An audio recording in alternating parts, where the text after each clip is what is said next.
March set new records for Hong Kong's property sales. So has the market finally bounced back? Let's find out. Hi, I'm Bobo and welcome back to our weekly recap of Hong Kong real estate. This week, we're reviewing March's record-breaking primary market transactions, analyzing the surge in secondary market activity, and looking at potential concerns behind rising vacancy rates in private housing. March recorded 2,380 primary market transactions, a month-on-month increase of over 90%, marking the busiest month since October of 2024.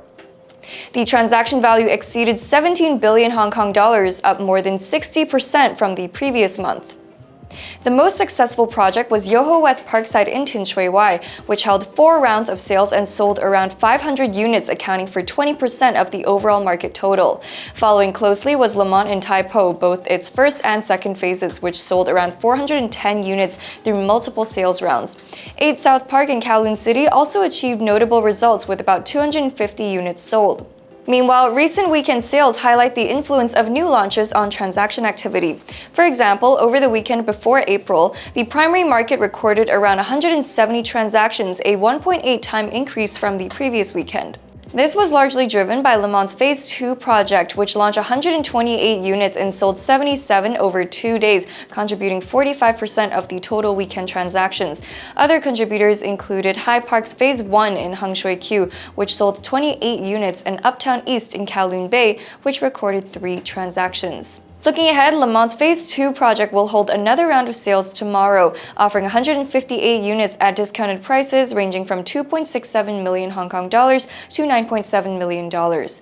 Among these, 54 units are priced below 4 million Hong Kong dollars, qualifying for the 100 Hong Kong dollar stamp duty. In the luxury property market, there was a standout transaction at 21 Barrett Road in Mid-Levels West. This was a first-floor unit of over 2,000 square feet with a terrace and 4 bedrooms, including a parking space, and it sold for 130 million Hong Kong dollars at over $60,000 per square foot. The secondary market also showed strong performance in March, with the top 10 blue-chip housing estates recording around 220 transactions. This represented a sharp 60% month-on-month increase and the highest figure in 5 months. Kingswood Villas in Tin Shui Wai led the way with 45 transactions, a remarkable 200% month-on-month increase. City One Sha Tin and Meifu Sun Chun followed closely, with each recording around 30 deals. However, on a quarterly basis, the top 10 housing estates recorded around 468 transactions, a 7% decline compared to the previous quarter.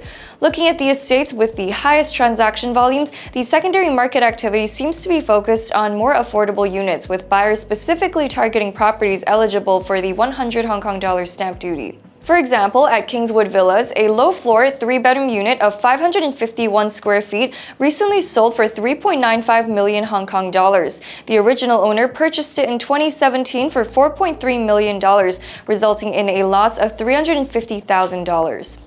At City One Sha Tin, a mid-floor unit measuring 284 square feet sold for 3.73 million Hong Kong dollars, representing a loss of $220,000 compared to its 2017 purchase price.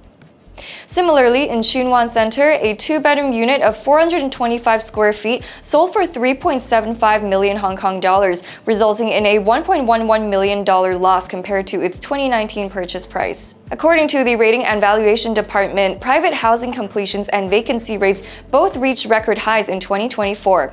Starting with completions, the number of newly completed private housing units surged 75% year-on-year to about 24,000, the highest level in nearly 20 years. By region, the new territories accounted for the largest share at 48%, followed by Kowloon at 45%, while Hong Kong Island had the smallest share at just 7%. The Rating and Valuation Department predicts that private housing completions will remain above 20,000 units in both 2025 and 2026. In 2025, 45% of the completions are expected to come from Kowloon, while in 2026, the new territories will take the lead, accounting for 69% of the total. The sharp increase in completed units has left the market struggling to absorb the supply. As a result, the number of vacant units rose by over 10% year-on-year to 57,900, marking an 18-year high with a vacancy rate of about 4.5%. The challenges were even greater for office spaces. In 2024, the vacancy rate climbed to 16%, the highest in 41 years, involving more than 23 million square feet of space, equivalent to about 12 IFC Phase 2 towers.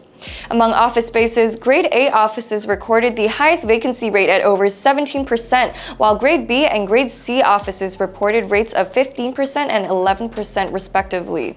The Rating and Valuation Department noted that weak demand for office spaces was driven by global challenges and evolving work trends.